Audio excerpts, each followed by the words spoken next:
আবারও সন্তানের মুখ দেখতে যাচ্ছেন দেশের সিনেমার আলোচিত দম্পতি অনন্ত বর্ষা। সবকিছু ঠিকঠাক থাকলে আগামী নভেম্বরে তারা বাবা মা হবেন। এবার অনন্তের চাওয়া তিনি যেন ছেলের বাবা হন। এদিকে বর্ষা মেয়ের মুখে মা। আজ বৃহস্পতিবার বিকেলে প্রথম আলোর সঙ্গে আলাপে এমনটাই জানালেন বর্ষা।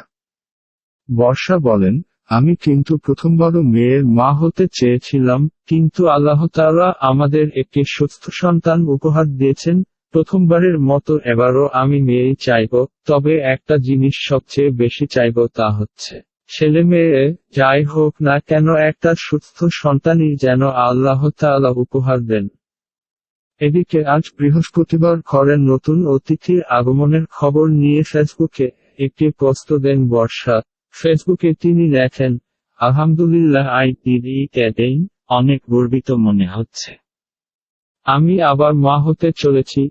আল্লাহর দোয়ায় আর আপনাদের ভালোবাসায় সব ঠিক থাকলে আসছে নভেম্বরে আমাদের দ্বিতীয় সন্তানের মুখ দেখব। সবাই আমার জন্য দোয়া করবেন।